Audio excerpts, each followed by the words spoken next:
capítulo, a este nuevo encuentro o nuevo encuadre, no sé cómo llamarlo, este nuevo espacio que le vamos a llamar el libro de Romanos, ¿sí? Dentro del marco de la reunión de crecimiento vamos a iniciar este hermoso capítulo que es el poder estudiar a fondo, mientras lo que Dios nos permita, ¿no? El libro de Romanos. Exactamente, y vamos con una pequeña introducción como para saber de qué se trata. Digo pequeña porque aunque va a durar unos minutos, hay tanto para trabajar de Romanos. ¿Por qué? Porque es la carta más extensa de Pablo, es la carta donde más doctrinas hay. Ahora vamos a trabajar a qué nos referimos con doctrina. Pero bueno, esta epístola a los romanos fue escrita por Pablo alrededor del año 57 después de Cristo, probablemente desde Corinto. Y Pablo no había ido a Roma, ¿no? Pablo va después a Roma, pero en esta instancia no. Y es una carta que sirve justamente como una presentación teológica, pastoral, ante una comunidad que no había sido fundada por él directamente. Exactamente. Se cree que es esta comunidad, de acuerdo a los históricos, que se autofundó con la predicación de Pedro en el Pentecostés. De ahí donde se fue realizando esta congregación, ¿no? Roma en ese tiempo era el centro del imperio más poderoso del mundo, no nos olvidemos, ¿no? Y la iglesia allí era una mezcla de judíos y gentiles convertidos al cristianismo, lo que generaba ciertas tensiones internas. Esto se fue agravando con el regreso de los judíos que habían sido expulsados por un edicto de Claudio. Lo vemos en Hechos 18:2, que se lo leo tal cual, dice: así se encontró Pablo con un judío llamado Aquilas, natural de Ponto, y con su esposa Priscila.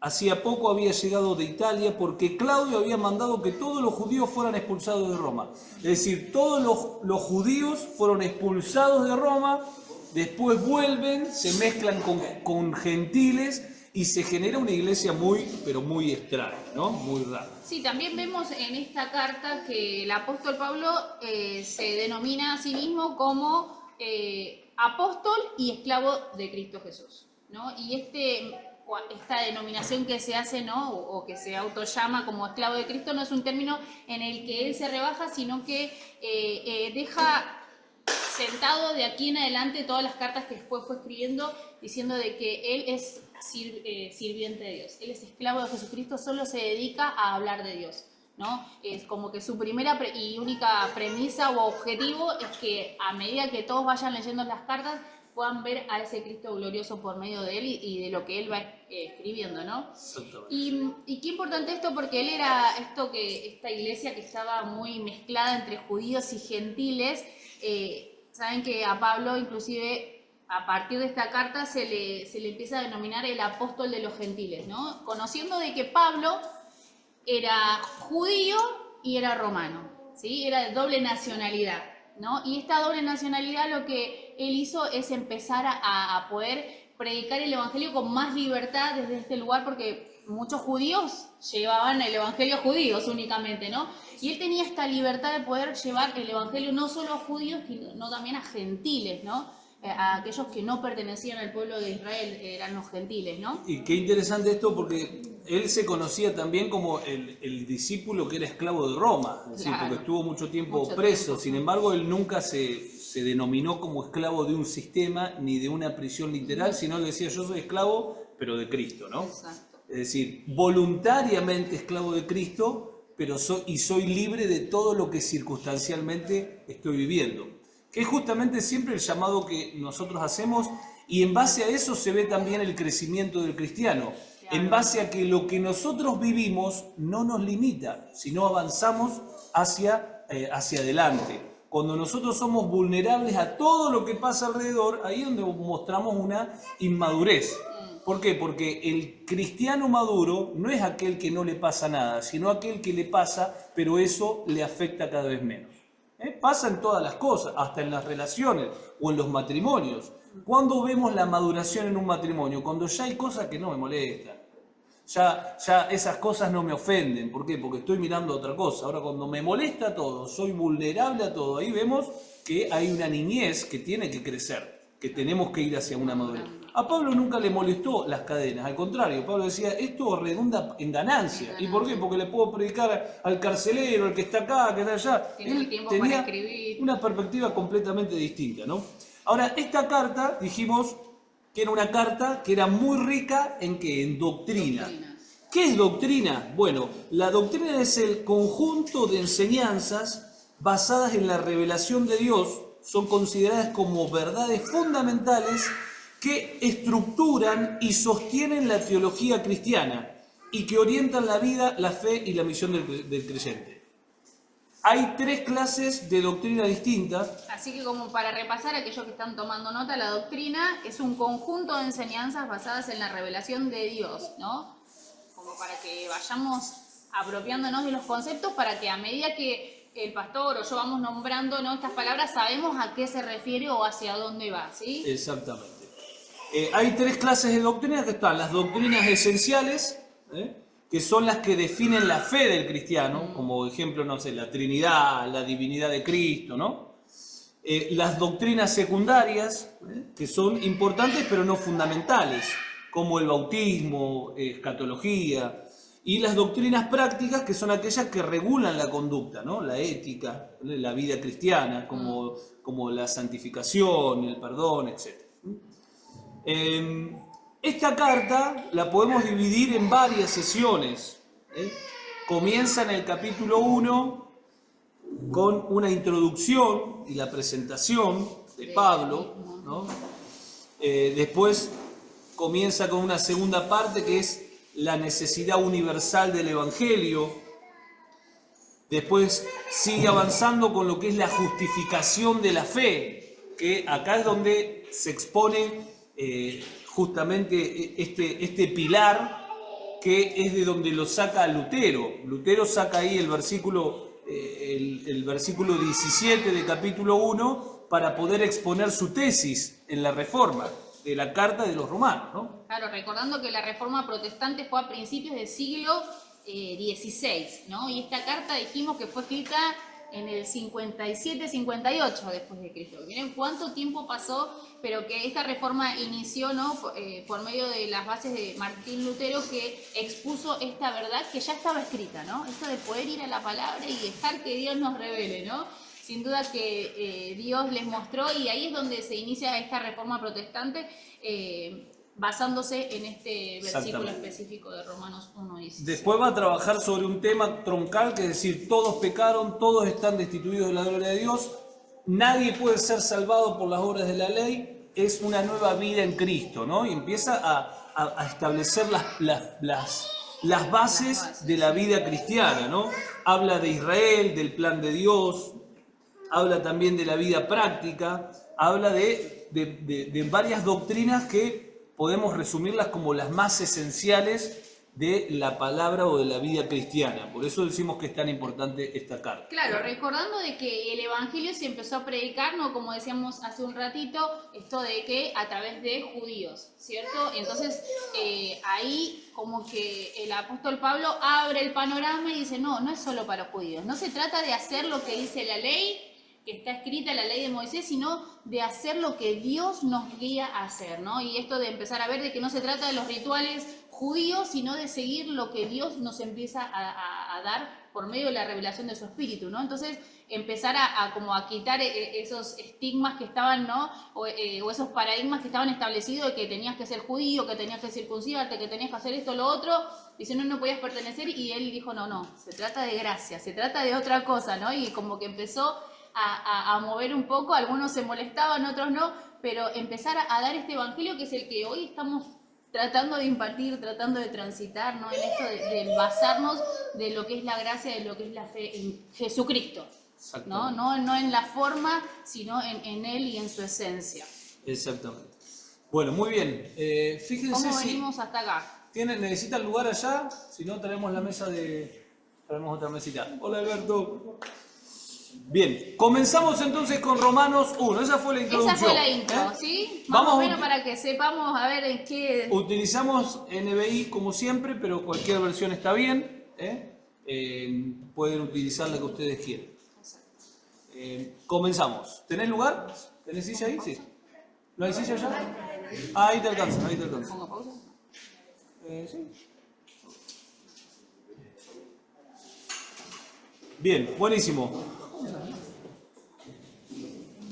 Bueno, Romanos 1:1 dice, Pablo, siervo de Cristo Jesús, llamado a ser apóstol, apartado para anunciar el Evangelio de Dios, que por medio de sus profetas ya había prometido en las Sagradas Escrituras. Así comienza esta carta, ¿no?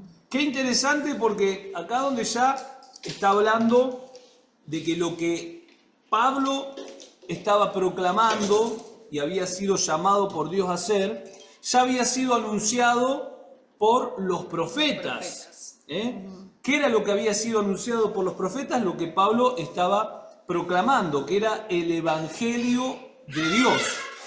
El Evangelio. Hay muchísimas citas, yo anoté solamente una, Isaías 52:7, por ejemplo, un profeta que dice, hermosos son sobre los montes los pies de los que traen las buenas nuevas, del que proclama la paz, del que anuncia buenas noticias, del que proclama la salvación, del que dice a Sión, tu Dios reina. Esos eran los profetas que estaban profetizando sobre esta buena noticia que Pablo estaba predicando, ¿no? Cuando hablamos de evangelio, hablamos del significado de evangelio, viene de la palabra griega evangelión, que significa buena nueva, buena noticia, ¿no? Eso es lo que Pablo estaba predicando. Hay una buena noticia. ¿Cuál es la buena noticia? Ya no necesitas hacer ningún rito, nada externo, es por fe, ¿no? El que cree en Cristo ya es nueva criatura, comienza una realidad completamente distinta. Versículo 3, avísame si querés agregar algo. Versículo 3 dice, este mensaje, es decir, este evangelio, recuerden que comienza diciendo Pablo, apartado para anunciar el evangelio de Dios, que el evangelio es un mensaje. Bueno, dice, este mensaje, versículo 3, habla de su hijo, quien según la naturaleza humana era descendiente de David. Es decir, el evangelio es Cristo. La buena noticia se trata de Cristo, no se trata de nada más. 100% Cristo, porque es desde ahí donde va todo, ¿no? Este mensaje, este evangelio es Cristo, de principio a fin. Y dice descendiente de David, ¿por qué? Porque José era descendiente de David, y David a su vez descendiente de la tribu de Judá, ¿se acuerdan? A ver, si bien no era importante, usted dice, bueno, pero ¿por qué lo aclara esto? Si en realidad Jesús no tenía nada de José, porque Jesús fue engendrado por el Espíritu Santo y tenía el ADN de María en base al cuerpo, pero de José no tenía nada. De José no tenía nada, pero en la estructura religiosa de aquel momento era fundamental saber cuál era tu estirpe, de dónde venías. Claro, y no es que era, yo soy Noemí, no, yo soy Noemí, hija de la tribu de, no es simplemente su nombre, ¿no? Exactamente. Era lo que él representaba como su familia, ¿no? Y es importante entender de que todas las profecías hablaban de esto, ¿no? De la persona que iba a venir, de esta descendencia, de esto, del otro, y sí por eso estaba contemplado en que sean ellos dos los designados, que sea María la designada, porque por dónde venía la familia de José, que en aquel entonces solo se contaba la familia del hombre. Entonces no era ella, sino era él el que le dio este marco para que se cumpla lo que ya Dios había dicho por medio de los profetas. Exactamente, porque de no ser así no tenía lugar, pues claro. Una mujer sola en aquel tiempo con un hijo no existía, no existía. Automáticamente era excomulgada, no podía tener nada. Y esto también cumple la profecía, recuerden que Israel fue constituida a través de las 12 tribus, esas 12 tribus que fueron profetizadas por Jacob, que profetizó a cada uno de sus hijos, y entre esos hijos profetiza a Judá, y dice que desde Judá iba a venir el Salvador. Fíjense, cientos y cientos de años atrás, ¿no? Eso aparece en Génesis 49:10, que dice, el cetro no se apartará de Judá, ni la vara del mando de sus descendientes, hasta que venga aquel a quien le pertenece, aquel a quien todas las naciones honrarán. Estaba hablando de Cristo que iba a venir miles de años atrás. Seguimos con el versículo 4, Romanos 1 dice, pero según el Espíritu de Santidad, fue designado con poder Hijo de Dios por la resurrección. Él es Jesucristo nuestro Señor. Y acá vemos en este versículo 3 y 4, ¿no? Yo anoté 3 características de este evangelio, ¿no? Que empieza diciendo Pablo, este evangelio, ¿no? Que se enmarcan bien en lo que es este mensaje que habla del Hijo, que ese Hijo es Cristo mismo, ¿no? Y podemos ver en estos dos versículos, en el 3 y el 4, estas 3 características de su humanidad, ¿sí? De la humanidad que habla ahí en el versículo 4 que dice, según su naturaleza humana. ¿Descendiente de quién? De David, ¿no? Esta necesidad de poder enmarcar quién es, ¿no? Como recién decía el pastor. Entonces, nos habla de su humanidad, nos habla de su divinidad, ¿no? Porque después dice, según el Espíritu de Santidad fue designado con poder Hijo de Dios por la resurrección, ¿no? Esto que recién leíamos en el versículo 4. Y la tercera característica es su señorío, ¿sí? Que es ahí al final del versículo 4 que dice, Él es Jesucristo nuestro Señor. Entonces ahí vemos 3 características de este evangelio, 3 características de ese Hijo que predicamos, que es la humanidad, la divinidad y el señorío, ¿no? 3 características importantes que nos dan una perspectiva de hacia dónde vamos, ¿no? ¿A quién es este Cristo que estamos predicando, ¿no? Exactamente.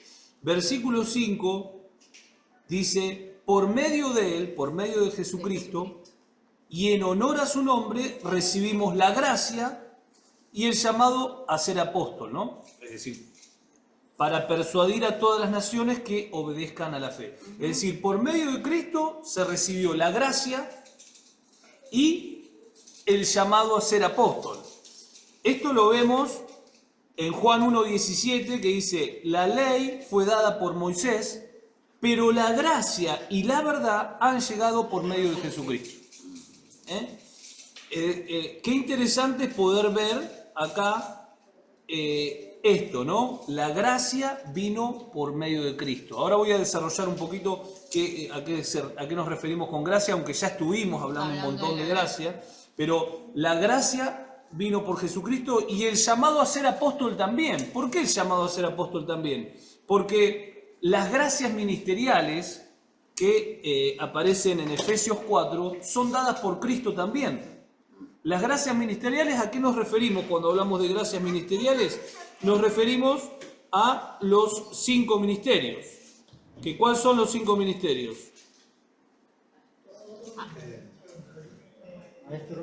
Maestro, evangelista, pastor, apóstol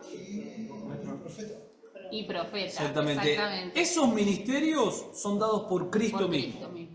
Hay dones que los reparte el Espíritu Santo. Y que no es que yo digo, yo quiero el don, no. Él los reparte, dice la Escritura, como Él quiere, no como yo quiero o me gustaría que suceda, ¿no? Ahora voy a salir un cachito de Román, ahora volvemos. Recuerden que siempre trabajamos Romanos, pero siempre como que vamos y volvemos a Román. Vamos viendo cómo la Escritura paralelamente nos va afirmando esta palabra que se está dando, ¿no? Fíjense qué interesante cuando habla Efesios 4 de que Jesús da los ministerios, que habla, hay mucha profundidad ahí que quiero que lo leamos juntos. Efesios 4:7 dice, pero a cada uno de nosotros se nos ha dado la gracia en la medida en que Cristo repartió los dones. Y Él mismo constituyó a unos apóstoles, a otros profetas, ¿ves? Él mismo. A otros evangelistas, a otros pastores y maestros. A fin de, este es el objetivo nuestro, el objetivo de todos los ministerios, de estos 5 ministerios, por eso nosotros creemos en los 5 ministerios. ¿Ustedes creen en el apóstol? Sí, en los 5 ministerios de lo que habla la palabra creemos. Toda iglesia tiene que fluir en estos ministerios, aunque por ahí no tiene un apóstol visible, puede ser una iglesia apostólica porque es enviada. Por ahí no tiene un profeta visible, sí hay palabra profética que puede fluir a través de cualquiera. Entonces, los 5 ministerios tienen que estar. Ahora dice, ¿para qué son estos ministerios? Versículo 12. Estoy en Efesios 4:12. A fin de capacitar al pueblo de Dios para la obra de servicio, para edificar el cuerpo de Cristo. De este modo, todos llegaremos a la unidad de la fe, del conocimiento del Hijo de Dios. Es decir, de este modo, siendo edificados a través de los ministerios, aceptándolos a través del cuerpo, somos edificados hasta llegar a una unidad, hasta una estatura, ¿no? A una humanidad perfecta que se conforma a la plena estatura de Cristo. Así, cuando nosotros somos maduros, después miren el versículo del mes, cuando somos maduros ya no seremos niños zarandeados por las olas y llevados de aquí para allá por vientos de enseñanza y por la astucia y la artimaña de los que emplean métodos engañosos. Más bien, al vivir la verdad con amor, creceremos hasta ser en todo como aquel que es la cabeza, es decir, Cristo, quien por la acción de todo el cuerpo crece y se edifica en amor, sostenido y ajustado por todos los ligamentos según la actividad propia de cada miembro. Qué tremendo este pasaje, qué poderoso que es este pasaje para una prédica, cuando Dios me diga. Acá donde vemos justamente Cristo edificando la iglesia a través de esta gracia, ¿no? Volvemos a Romanos 6 estábamos. 5 habíamos leído, al 6 vamos a leer ahora, ¿no? Y esto que habla de la gracia que recibimos, estos dones, ¿no? Esto que recién leíamos que nos dice Efesios, cuáles son esas gracias y para qué son, que son para la edificación de la iglesia, ¿no? Es importante entender que la gracia es un ámbito también, ¿no? Y que es a través de la fe que somos esos hijos de Dios. Otra vez, ¿no? Haciendo este énfasis en que no se trata de lo que yo pueda hacer, ¿no? Sino de lo que yo debo hacer, ¿no? En cuanto a lo que Dios me guía a hacer y no lo que yo creo que tiene que ser, ¿no? Exactamente. Sigue diciendo versículo 6. Entre ellas están incluidos también ustedes. Entre ellas, volvemos al anterior, dice, por medio de Jesucristo, versículo 5, y en honor a su nombre, recibimos la gracia y el llamado a ser apóstoles para persuadir a todas las naciones que obedezcan a la fe. Y entre ellas, entre esas naciones, están incluidos también ustedes, a quienes Jesucristo ha llamado. Les escribo a todos los amados de Dios que están en Roma, que han sido llamados a ser su pueblo santo, que es lo que somos, el pueblo santo de Dios, que Dios nuestro Padre y el Señor Jesucristo les conceda gracia y paz. Y ahí y acá me generó un interrogante a mí. Yo digo, ¿por qué está saludando de que Dios les conceda gracia y paz? La paz está bien, pero la gracia, ¿por qué? Si la gracia nosotros la tenemos, que gracias a la gracia estamos en Cristo. La gracia es ese regalo que Dios nos dio de la salvación, es Cristo mismo, este ámbito. Y acá hay una realidad que es importante, ¿por qué? Porque vemos que Pablo en muchísimas de las cartas siempre saludaba a decir, la gracia sea para ustedes. Gracia y paz para ustedes, para su casa. Claro, investigando, me doy cuenta de que en el nuevo pacto, la gracia no es solamente un acto inicial de salvación, sino también una provisión constante, diaria y creciente de Dios para sus hijos. Es decir, la gracia no es solo un punto de partida, sino un flujo constante del favor divino en toda la dimensión de la vida cristiana. La gracia es la que nos sostiene cada día. La gracia es por la que vivimos. La gracia es la que tenemos que ver y abrazar cada día para no hacer cosas a través de nuestra fuerza, a través de nuestro intelecto, para no volver a abrazar la ley, para no volver a abrazar la religiosidad, las estructuras que no tienen ni sentido y seguir caminando en esta gracia que fue la que nos habilitó para poder ser introducidos en esta nueva vida en Cristo. Por eso la gracia es constante y diaria en cada uno de nosotros. Por eso que es mucho más que un favor inmerecido, ¿no? Porque a veces decís, ¿qué es gracia? Gracia es el favor inmerecido, el don inmerecido de Dios.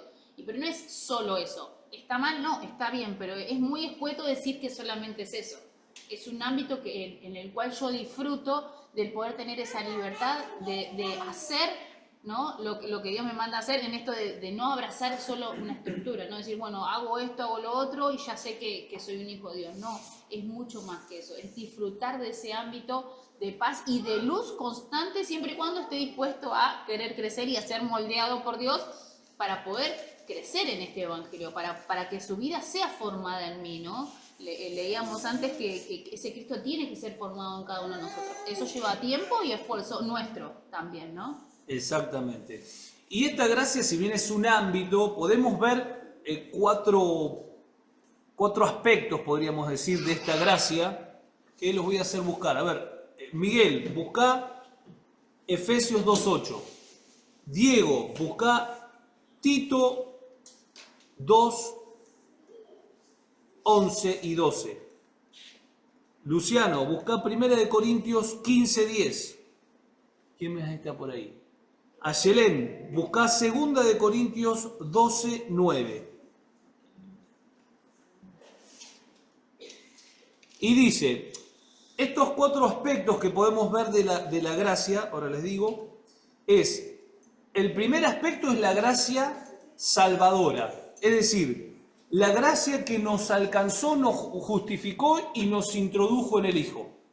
Efesios 2.8 dice, porque por gracia de ustedes han sido salvados mediante la fe. Eso no procede de ustedes, sino que es regalo de Dios. exactamente, por gracia han sido salvados. No procede de ustedes. No procede de ustedes no tienen nada que ver acá, es por gracia. Y esto es tremendo porque siempre luchamos con esa meritocracia de querer merecer algo de Dios. Por eso a veces queremos hacer algo, no, tengo que hacer algo. Pero ¿por qué lo querés hacer? ¿Porque realmente fluye el amor tuyo o porque querés sentir que estás retribuyendo? Algo, claro. No, que estás retribuyendo algo de parte de Dios. Ese retribuir no tenemos que retribuir nada, porque nunca podríamos comparar lo que Dios hizo. Tenemos que fluir en la naturaleza de Dios, que es generosidad, que es amor, que es dar, pero no a través de una meritocracia. La meritocracia no tiene lugar acá. La segunda es la gracia santificadora. Recuerden que cuando hablamos de santificar, hablamos que la santificación en el antiguo pacto era en los objetos, en el nuevo pacto es a las personas y es en cuanto a que estamos en una posición. Somos santos porque portamos al santo, pero aunque somos santos y portamos al santo, somos introducidos en una obra de santificación, que es que ese santo se pueda ver y que Duilio, en mi caso, se vea cada vez menos. Esa obra de la santificación es la que accedemos y podemos vivir a través de la gracia. ¿Qué dice Tito 2.11? Bien fuerte. En verdad, Dios ha manifestado a toda la humanidad su gracia, la cual trae salvación. Nos enseña a rechazar la impiedad y las pasiones mundanas. Así podremos vivir en este mundo con dominio propio, justicia y devoción. Claro, ¿ven? En verdad, Dios ha manifestado a toda la humanidad su gracia, la cual trae salvación, como leímos recién, ¿no? Que nos introduce, pero también nos enseña a rechazar toda impiedad, las pasiones mundanas. Así podremos vivir en este mundo con dominio propio, justicia y devoción, así como siendo enseñados por esta gracia, ¿no? Gracia, sí. La tercera es la gracia habilitadora, es decir, la que nos fortalece para poder servir a Dios. ¿Qué dice 1 Corintios 15:10? Pero por la gracia de Dios soy lo que soy. La gracia que Él me concedió no se quedó sin fruto. Al contrario, he trabajado más duro que todos ellos, aunque no yo, sino la gracia de Dios que está conmigo. Exactamente, ¿eh? Vieron Más que, que son, dice, pero... claro, Sí, exactamente. qué importante esto, ¿no? He trabajado duro, es decir, la gracia es un ámbito que yo disfruto. La gracia es esa fortaleza, es ese impulso que yo puedo disfrutar y puedo acceder por medio de la fe. Pero también tengo que poner de mi esfuerzo para que esa gracia me transforme, ¿no? Como recién decía el pastor, que ya no me vea yo, sino que se pueda ver ese Cristo glorioso en mi vida, ¿no? Exactamente. Y la gracia también es la que me sustenta, es decir, la que me sostiene cuando yo no puedo más. Cuando estoy en la debilidad, cuando estoy por caer, la que me va a sostener es esa gracia y es la que va a terminar siendo mi fortaleza. porque Dios ahí donde se va a ver. ¿Qué dice 2 de Corintios 12:9? Pero él me dijo, te basta con mi gracia, pues mi poder se perfecciona en la debilidad. Por lo tanto, gustosamente presumiré más bien de mis debilidades para que permanezca sobre mí el poder de Cristo. Exactamente. Dios le dijo a Pablo, te basta con mi gracia porque mi poder se perfecciona en la debilidad. Bueno, podemos hablar muchísimo, pero estos 4 puntos creo que son fundamentales como para tener también un marco. ¿Por qué? Porque en Romanos vamos a escuchar mucho de esto, de la gracia y de que Dios te conceda gracia. Y quiero que puedan tener esa mirada cuando digo gracia sea para vos, que Dios te conceda gracia, es todo esto. No solamente que fuiste introducido, sino que puedes mantenerte firme, también podés tener esta obra de santificación y esa gracia que te mantiene firme en los momentos de debilidad. Continuamos, versículo 8. Dice, en primer lugar doy gracias a mi Dios por medio de Jesucristo, por todos ustedes, pues en el mundo entero se habla bien de su fe. Entonces se podría decir de que todos lo conocían a los romanos por la fe que tenían en Cristo, ¿no? Y recordándonos esta fama de ellos de que eran conocidos por la fe y recordando de que en realidad Pablo todavía no los había ido a visitar y no como a los corintios que específicamente le dice por esto o por lo otro que es que le envía la carta porque había estado con ellos. Con los romanos todavía no había sido parte de esa congregación, ¿no? de esa comunidad de fe que se estaba estableciendo en Roma, pero es importante esto, ¿no? que ellos eran conocidos por la fe en Cristo, ¿no? Exactamente, bueno, esta expresión de en el mundo entero es en literatura lo que se llama una hipérbole, ¿no? Que es una exageración, pero para mostrar justamente lo que Pablo quería, pero en sí era la realidad de ¿qué? De que el testimonio hablaba por ellos. Sí. Es decir, es una persona que ya se conocían que ellos eran esos cristianos de verdad, que eran esos cristianos que daban un ejemplo de fe. Y acá nos podríamos nosotros preguntar, bueno, ¿cómo somos conocidos nosotros en nuestros ámbitos? Claro. ¿Qué es lo que, a ver, siempre va a haber alguno que va a hablar, ¿no? Pero en la mayoría, ¿cómo somos conocidos nosotros? Es tan importante uno hacerse un nombre. El nombre vos te lo haces a veces a través de muchos sacrificios, a través de muchos costos, porque a veces es costoso el hecho de mantener la palabra, de ser una persona que habla verdad y que la mantiene, aunque a veces va en pérdida. Una persona que elige el camino correcto, aunque sea estrecho el camino que lleva a la salvación. A ver, ¿cómo somos conocidos en nuestro ámbito? Porque eso es fundamental porque a Dios le interesa. ¿Cómo somos conocidos? ¿Cómo nos conocen a nosotros? ¿Qué nombre? ¿Podemos decir, Dios puede decir esto de nosotros? O dice, no, sí, yo ya lo conozco, él, no, mejor no. Que es tan importante eso, ¿no? Porque es importante entender que somos seres espirituales, pero nos manifestamos en lo natural y cuando nos manifestamos en lo natural, estamos manifestando esa vida, esa gracia, ese ámbito que disfruto en el que es su vida fluyendo a través de mí, o soy 100% naturaleza pecaminosa, como decía el apóstol Pablo, ¿no? A lo que es la carne. Y eso es importante porque eso nos ayuda a nosotros, ¿no? Cada vez que vamos a la Escritura, cada vez que somos expuestos a la palabra de Dios, poder decir, bueno, Dios, ayúdame a ser conocido como ellos en ese entonces por su fe en vos y no porque sea una persona o de mal carácter o mal contestado o de mal humor o no sé, negativa, qué sé yo, tantas cosas, cualidades negativas que pueden surgir, ¿no? de una personalidad que no está centrada realmente en esto que estamos hablando ahora, ¿no? En que sea su gracia y su poder fluyendo por medio de nosotros, ¿no? El testimonio es algo que uno va construyendo con ladrillos y mucho tiempo. Sí. Y a veces una cosa mal que haces es cuando te sacan el ladrillo de abajo y destruye todo. Pero uno aún así tiene que volver a construir y entender de que ese es el testimonio del cristiano. El testimonio del cristiano no es que sepan de que vos sos cristiano. El testimonio del cristiano es que sepan que vos sos verdadero, que vos caminás en verdad, que vos respetás a tu esposa, que vos sos una persona de familia, que vos... Ese es el testimonio del cristiano. Palabras. No es el testimonio del conocimiento. El conocimiento hay por todos lados. Muchos historiadores que se conocen las escrituras y se las saben de memoria más que nosotros, y no se trata de eso, sino del vivir. Ahora, ¿no? todo esto Pablo lo que está haciendo es la introducción, todavía no entró en tema. Esta No. es la introducción que está haciendo Pablo hacia los romanos. Sigue diciendo el versículo 9. Dios, a quien sirvo de corazón, predicando el evangelio de su Hijo, Que venimos hablando. me es testigo de que los recuerdo a ustedes sin cesar. Siempre pido en mis oraciones que, si es la voluntad de Dios, por fin se me abra el camino para ir a visitarlos. Acá se cree que Pablo, cuando estaba escribiendo esto, estaba en Corinto, como dije, en la casa del hermano Gallo, que seguramente lo han escuchado.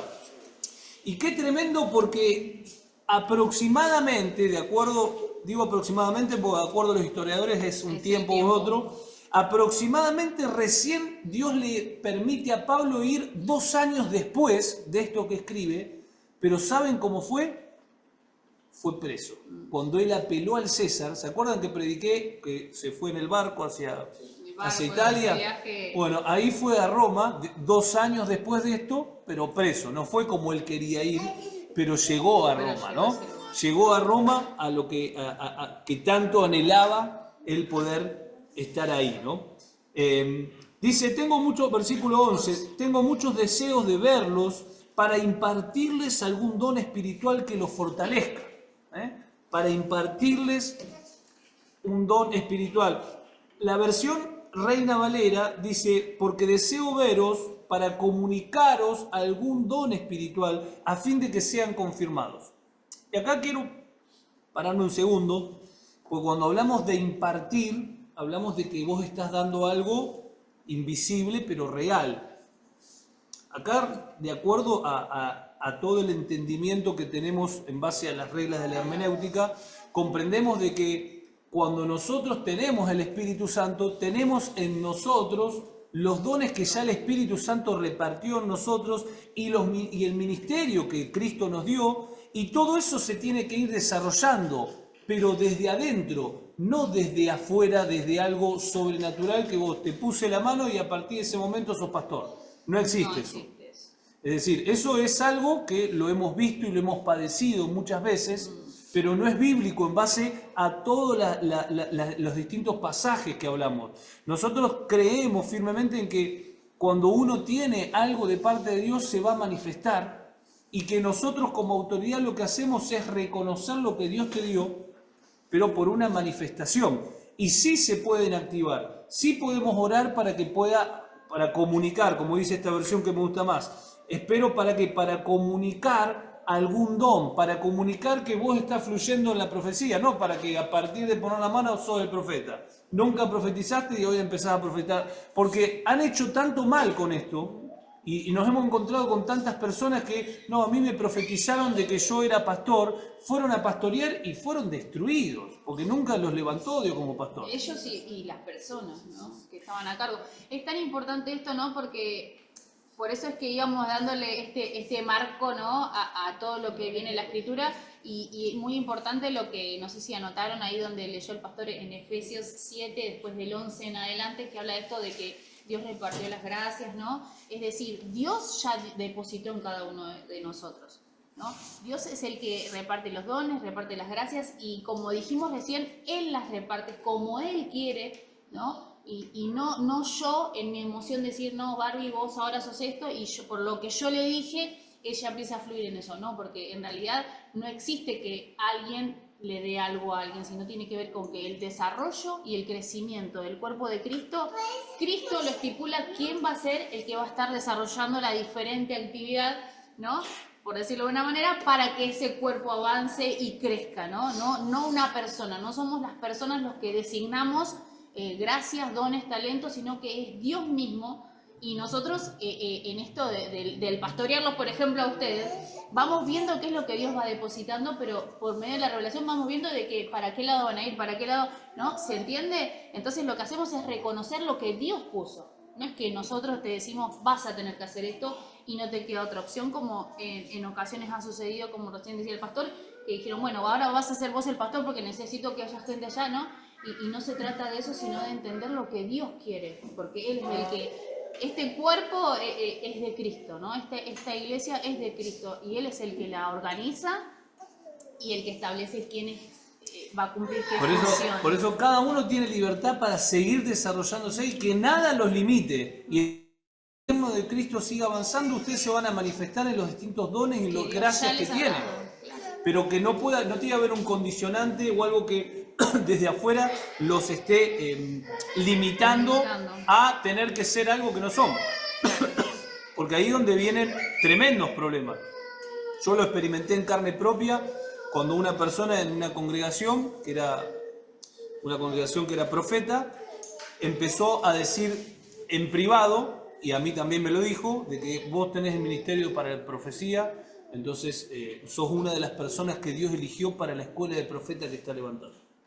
Y empezó a marcar así en privado y dividió completamente la iglesia, porque después todo eso se congregaron en otro lado y dividieron todo y fue un estrago y ninguno de todos eran profetas. Es decir, fue el sentimiento o el querer de una persona cuando escucha a veces lo que quiere escuchar. A veces, claro, a veces hay muchas cosas místicas en el pueblo de Dios. Hay místicas, no, de que yo tuve un sueño, sí, pero ayer comiste pizza y es el sueño que tenés de eso, no es otra cosa. Hay que tener mucho cuidado. Nosotros fuimos guiados muchísimo por el tema de los sueños, muchísimo, pero el 80% de los sueños no son de Dios. No es que tengo un sueño y es de Dios. Si vemos las cartas apostólicas, más que sueños eran visiones que tenían, que estaban despiertos y veían claramente visiones. No digo que los sueños no sean de Dios, son de Dios, algunos. Ahí es donde sí tenemos que discernir. Pero no, tuve un sueño con tal cosa, entonces me voy a guiar por ese sueño. Seamos sabios en eso y no caminemos en ese misticismo que a todos nos gusta. Porque todos tenemos ese mundo Marvel adentro. No soy yo solo, ¿no? Marvel. Pero, claro, todos tenemos ese mundo Marvel de superhéroe, pero la realidad en Cristo es que el único superhéroe es Él y que vivimos por la fe, no por lo que vemos. Porque si no estamos supeditados a que yo venga. ¿Cómo estuvo la reunión? Buenísimo. ¿Por qué? Y porque empecé a temblar y me lloré todo. Sí, te lloraste todo, pero fue en lo emocional. ¿Qué pasó internamente? A veces hay reuniones que por ahí no pasó nada, porque no lloró nadie se tiró al piso, no pasó. Pero internamente hubo un convencimiento, se abrieron los ojos, algo pasó en mí, que yo ya nunca fui igual. Y hay personas, como hemos visto tantas veces, años y años hemos visto personas tiradas llorando, con decir, por favor, lo que Dios está haciendo. Y no hizo nada, porque siguió con su vida. En ocasiones fue remordimiento más el llanto que arrepentimiento. No nos guiamos por cuestiones sentimentales. No las rechazamos. ¿Por qué? Porque el alma, la cuestión sentimental, es de donde se expresa. Somos seres integrales, es imposible. Y lo necesitamos, pero no vivimos por eso. No. Vivimos por lo que creemos, no por lo que vemos. Vivimos por un propósito eterno de Dios que nos atraviesa, que lo vemos, hay una esperanza viva que vamos hacia allá. Sienta o no sienta, no importa lo que sienta. Y que es mucho mayor de lo que nosotros podemos anhelar como seres humanos, porque no tiene que ver con la razón, sino con el espíritu. Entonces va mucho más allá de nosotros, ¿no? Porque como yo siempre digo, los sentimientos los puedes manipular. Sí. Yo a ustedes les pongo una película de tristeza con esa música, con ese matrimonio, no sé, con algo que murió, y por ahí terminan todos llorando. Y ahí no fluyó Dios. ¿Qué fue? Fue del sentimiento. Y todos estuvimos en el mismo auditorio y todos lloramos. Entonces, los sentimientos se pueden manipular. Tengamos cuidado con eso. Seguimos. Ahora, fíjense lo que dice Pablo ahora. Dice, mejor dicho, o sea que de cierta manera es como que, no sé si se retracta. Esta me se dio cuenta. Pero claro, dice, mejor dicho, versículo 12, para que unos a otros nos animemos con la fe que compartimos. Exactamente, es decir, esto es el cuerpo. Exacto. Y yo lo busqué en PDT, que me gustó, es un poco más, para mí me abrió un poco más el panorama y se los comparto en PDT. Ese mismo versículo dice, mejor dicho, espero poder estar con ustedes para que juntos podamos apoyarnos con la fe que tenemos.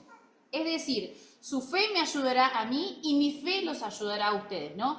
Esto del poder poner la confianza en Dios mismo, ¿no? Entendiendo de que no se trata de estrategias de marketing o de coaching, de qué manera nos vamos a ayudar, no. Se trata de animarnos por medio de la fe, ¿no? No se basa en un ánimo emocional, sino en un ánimo que está mucho más superado que cualquier estrategia de coaching, ¿no? Tiene que ver con animarnos en la fe. ¿En la fe de quién? De ese Hijo de Dios, ¿no? De este evangelio que estamos hablando, que es ese Cristo glorioso expresado a través de cada uno de nosotros, ¿no?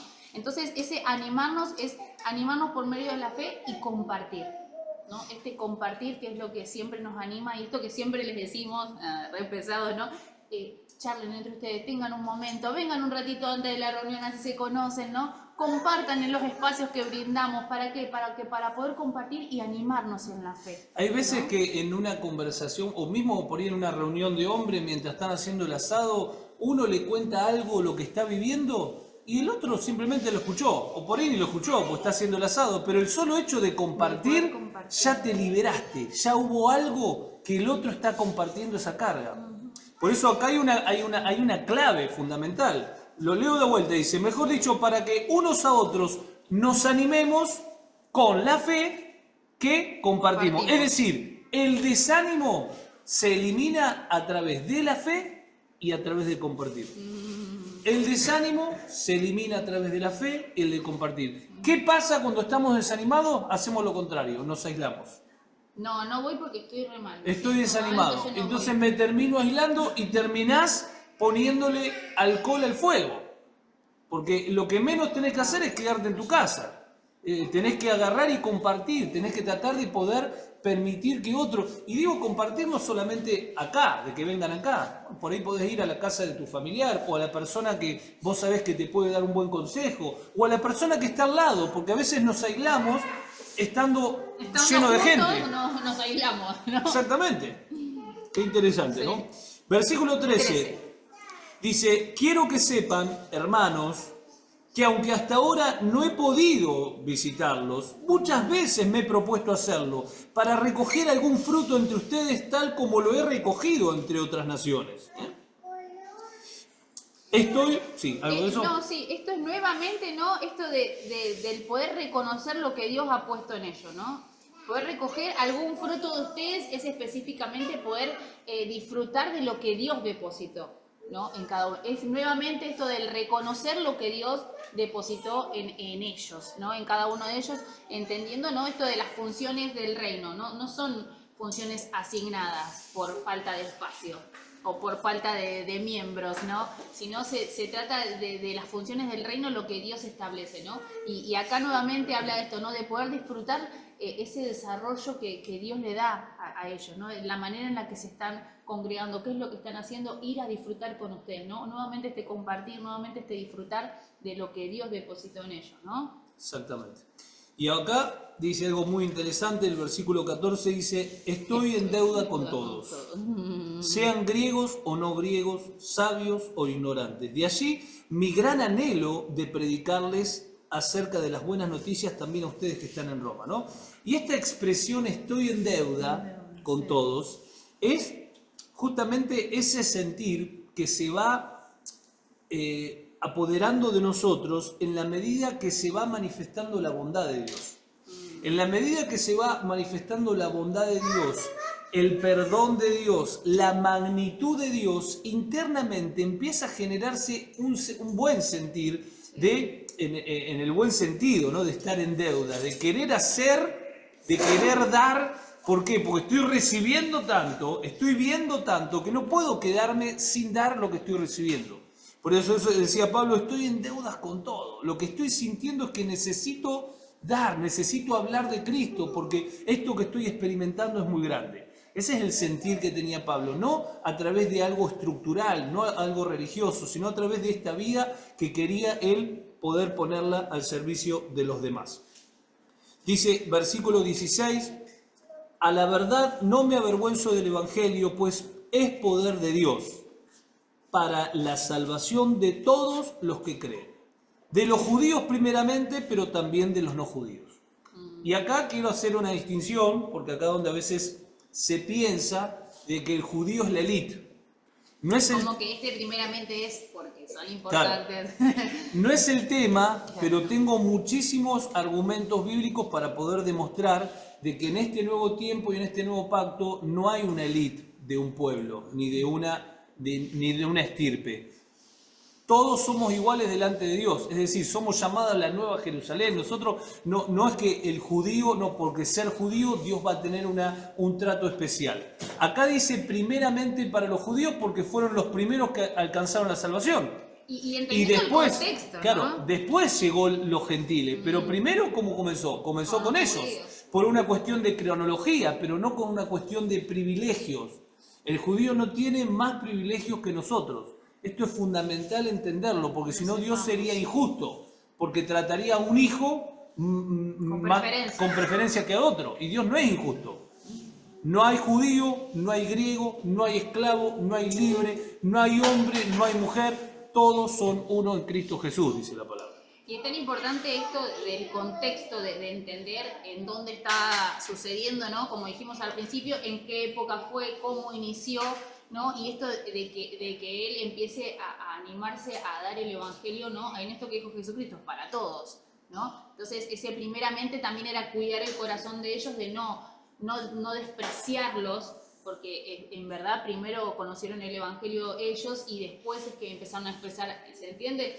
Entonces era un poco también entender el contexto en donde estaba sucediendo eso. Hoy en día, bueno, sí, primero el judío, decir, como los judíos, como que si no conoces toda la historia no te modifica, pero en ese contexto y en esa época sí modificaba que diga para todos los gentiles simplemente, ¿no?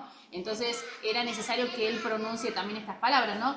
Y también entendiendo de que tenemos que sabernos salvos, tenemos que sabernos hijos de Dios, ¿no? Él habla esto de que primeramente para los judíos, pero dice, no me avergüenzo del evangelio porque es poder de Dios. Y ese poder de Dios, que es el que habita en nosotros, es tan importante entenderlo que el evangelio no es mi rutina de día, no es que yo voy porque voy, me congrego yo voy a una iglesia, yo soy cristiano, ¿no? No se trata del hacer un cartel de lo que hago, sino de realmente vivir ese evangelio y saber que realmente es ese poder que me salva y que va mucho más allá de lo que yo puedo hacer, sino de que antes estábamos muertos y hoy tenemos vida.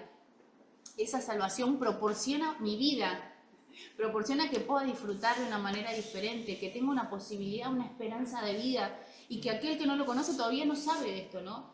Por eso la urgencia de que ustedes puedan crecer en Cristo, ¿no? Perdón, puedan crecer en Cristo, ¿para qué? Para poder expresarlo a otros. Porque hay tantos que todavía no viven en esta plenitud y en esta satisfacción de decir, yo sé que aunque estoy en ocasiones redestruido o redestruida porque estoy pasando distintas situaciones, sé que tengo una esperanza porque sé que tengo un Cristo que es el que me está ayudando, el que me está acompañando, el que me está fortaleciendo, ¿no?